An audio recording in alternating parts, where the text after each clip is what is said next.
What is up, true believers?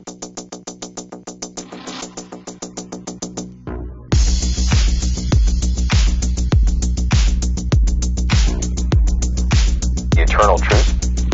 The eternal truth. The eternal truth.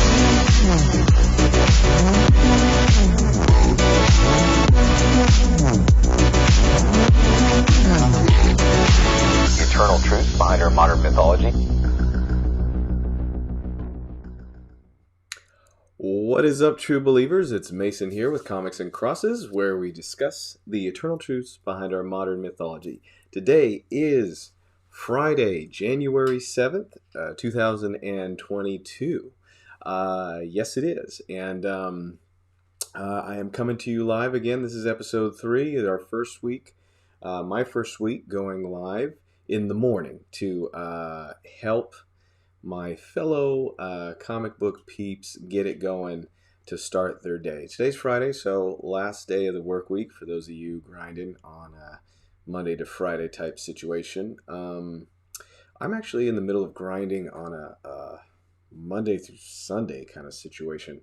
At work in January, we do the biggest event of the year online, and so we're doing something, basically working all 31 days of January. But it is a nice relief and a joy to come out here and talk comics. Hopefully you can catch this live or catch this later. Feel free to jump in the comments. We are only on YouTube today, testing out a different system, looking for some better video quality, but we'll get it dialed in. So first of all, many of you maybe have heard of this, maybe you haven't, depending on if you collect just to read, if you collect for spec, as they say, if you're trying to find valuable comics that are comics you think will go up in value in the near future. So, but recently, CGC, the people who seal their comics in nice little display containers like this, have announced that they are raising their prices. This follows a recent announcement that they were raising their prices. Now, to my understanding, this is just $5 each time, for a total of $10 raise in prices. But $10 is significant, especially if you send in a lot of comics.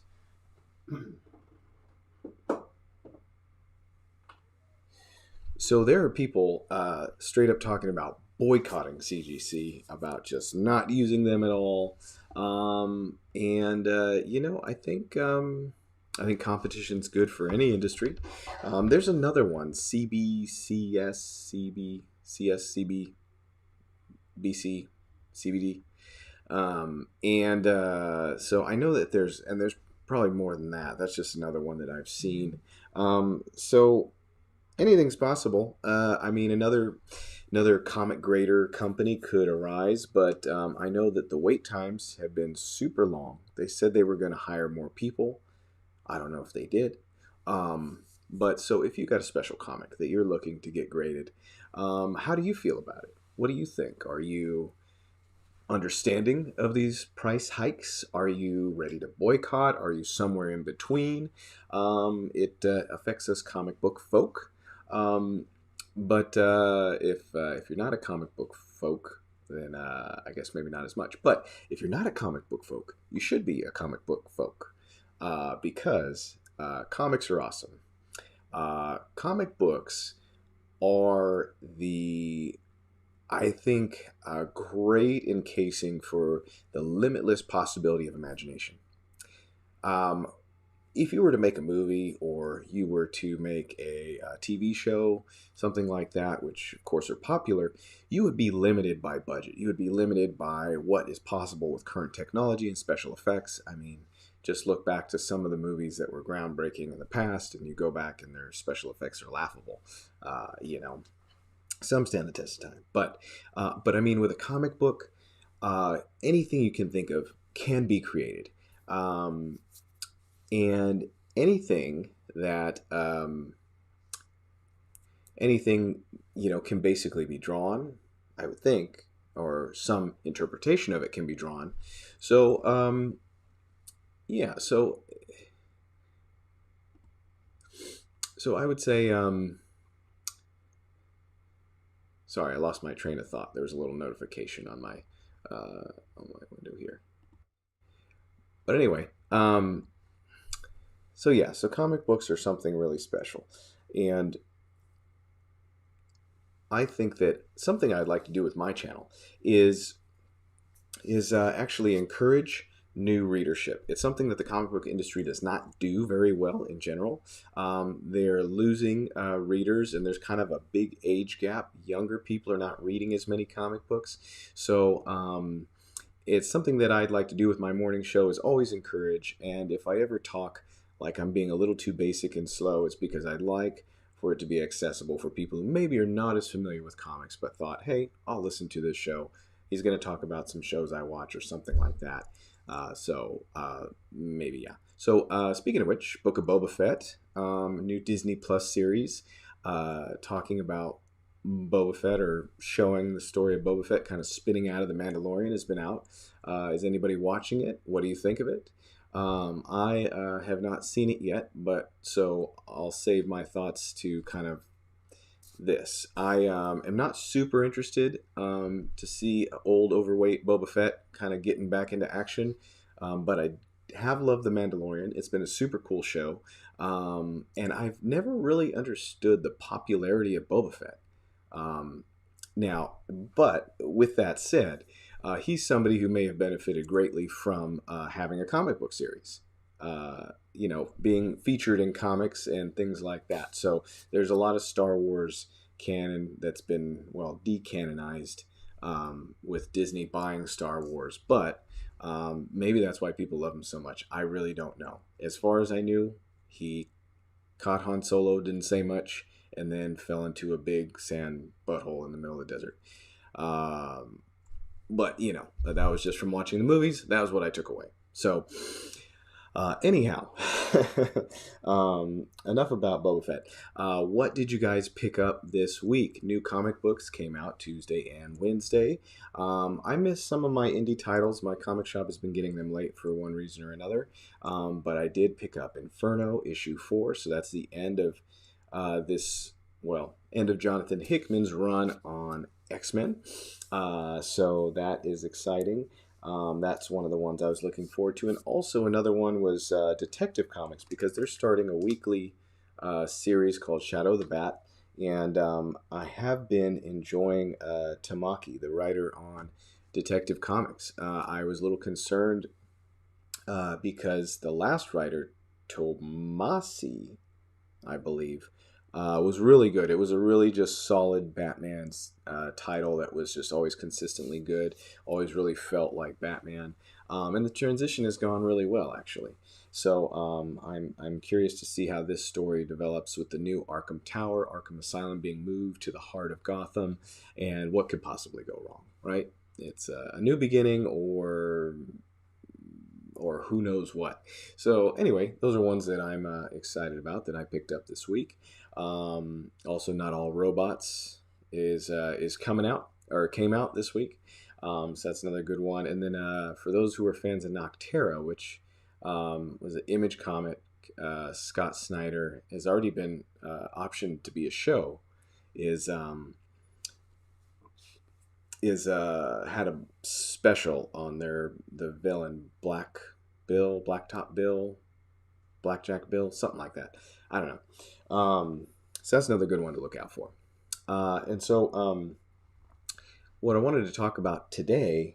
Oh, and I shouldn't have put the comic away, but are you reading Action Comics by Philip Kennedy Johnson? I don't know a lot of people who are big Superman people, because Superman, quite frankly, he's the original superhero. He's got so many powers. A lot of times he can kind of be just not so popular or not so exciting. It sounds kind of weird, but having all that power, it kind of makes him almost, it's like, oh, well, he's just going to get some kryptonite, or it can be hard to kind of deal with that. And I think we've seen that from different writers who have him and Captain America, these traditional heroes, sometimes writers don't know how to handle them, and you can kind of feel it that they don't really like him. They want to kind of break down these traditional heroes because they kind of hearken to a time past, I guess, truth, justice, and the American way, that whole sort of thing. But I have a video on my channel about how Superman is actually a great has great parallels with Jesus Christ, and that is a fun video. If you want to give that a look, you can search it on my channel. But in this new storyline that's currently going on by Philip Kennedy Johnson, this is in Action Comics. Superman right now is his son John, Superman, son of Kal-El. But in Action Comics, we're seeing what's going on with their old Clark Kent. So Clark has found out that there are people, including or maybe limited to, I'm not exactly sure, people who are like ancient race of Kryptonians or Kryptonian adjacent. I don't know, some sort of old Kryptonian type group of people are all enslaved on Warworld, which is the home world of Mongol, a space villain of galactic proportions, and so Superman, standing for what he stands for, standing for what's right, will not allow the people to remain enslaved. And even though he's obviously being baited, he decides to come to Warworld to free these slaves, to be their liberator. And what he finds out is, well, hold on, back up a little bit. And leading up to this planned rescue from Warworld, he is actually injured in a serious way by something he doesn't yet fully understand. So he's going in kind of hurt. Kind of reminds me of Nightfall a bit. In that back in the day,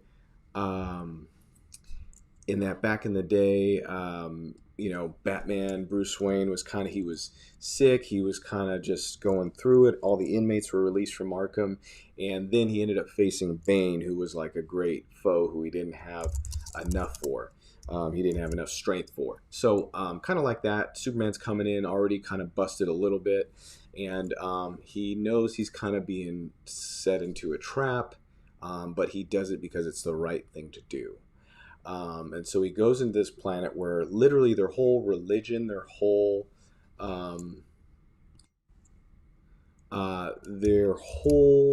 perspective is all based around war. In fact, so much so that these slaves who have to fight in like a Roman gladiator type arena, whenever they kill their enemy in battle for the entertainment of others, or maybe just for the entertainment of Mongol, are given more chains.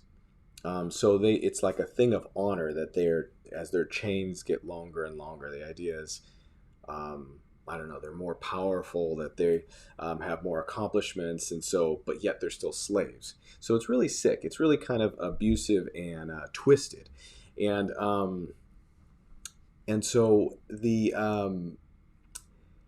so this is kind of the situation he's walking into, right? And so I hope I'm selling you on this Warworld saga, because it's really cool. I mean, it may not be your cup of tea, but I think, here's what I think, is I think it's going to be a majorly definitive story for Superman, because it's really getting at the heart of who he is. And instead of shying away from or trying to make a story that doesn't quite fit with how we know Superman, Philip Kennedy Johnson is really going straight at the things that other people are avoiding.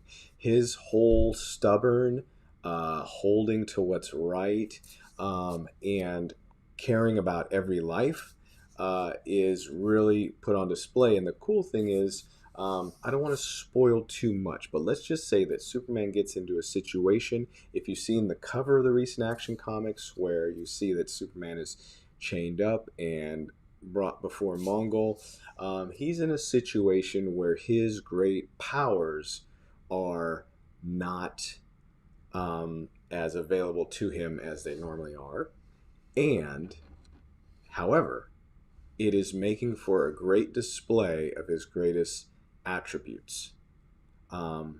sometimes when you strip a character down, especially one as loaded up as Superman, you have a chance to really see who the character is.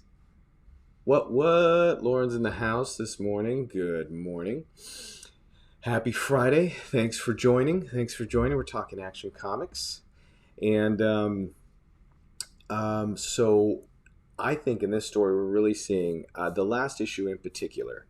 I wish I had the number in front of me, but the most recent, last week's Action Comics, right? We're seeing Superman going in, and no matter the cost, he is trying to free these people because it's the right thing to do. Now, there is a ton of Christian parallel in this, so I loved it. I told my wife about it. I'm like, oh man, Superman right now is so cool because here's the thing. I think a lot of times it can be confusing how people take Christianity because of its followers.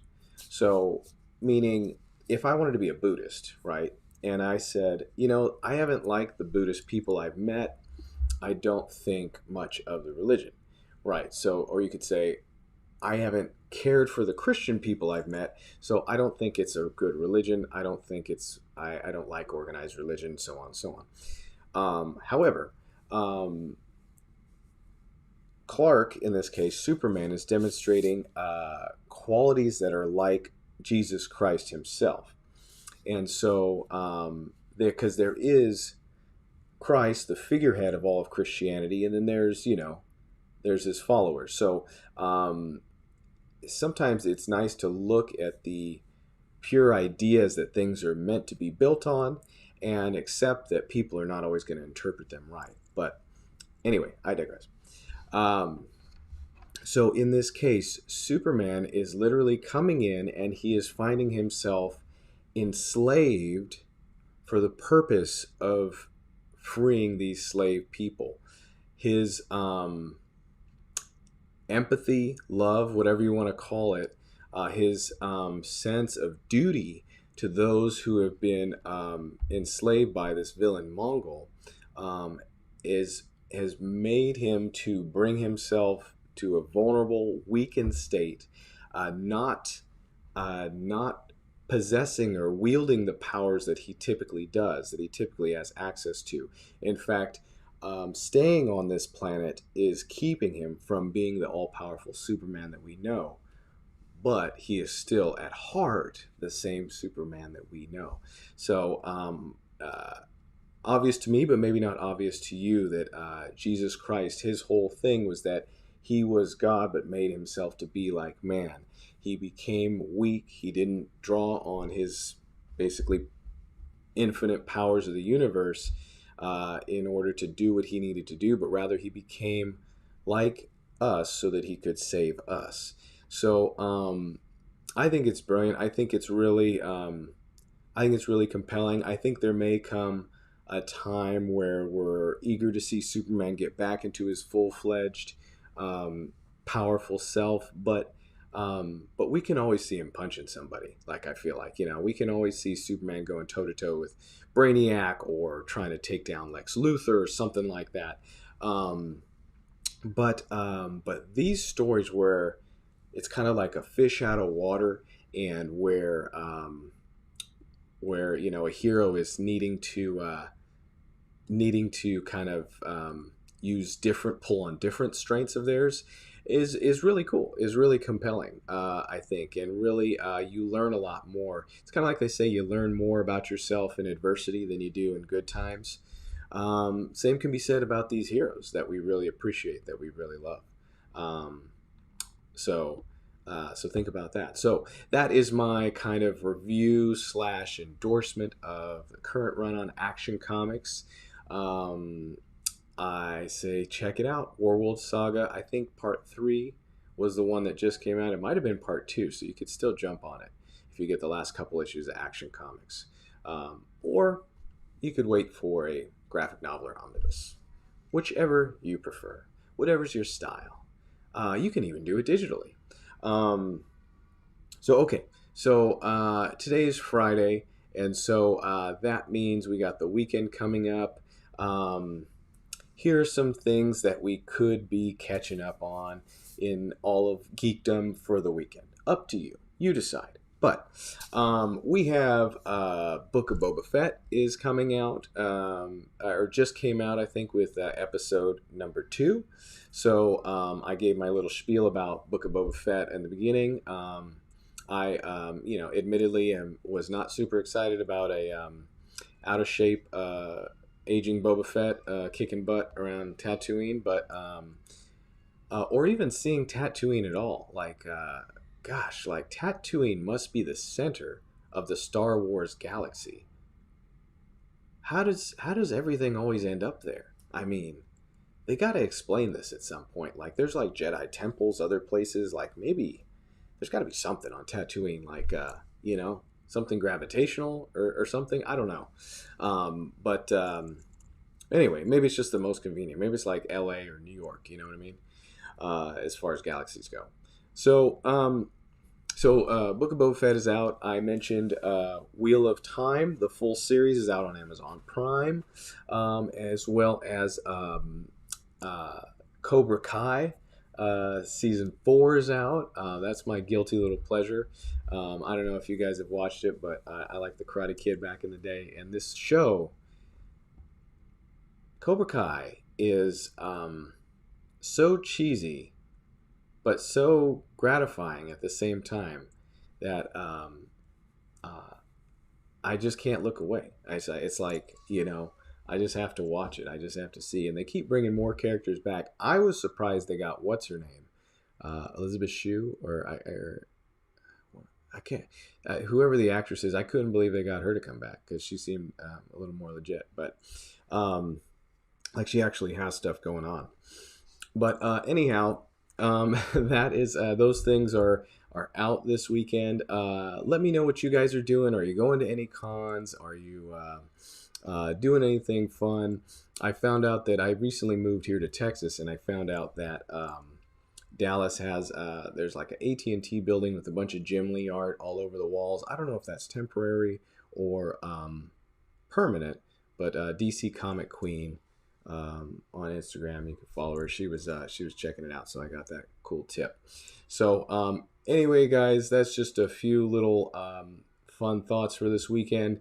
Thank you for tuning in, either live. I know Lauren, you're in here, and or on the replay. And I will see you next week on Monday. Again, just helping you, giving you something to think about, something to enjoy on your way to work, or wherever, whatever you may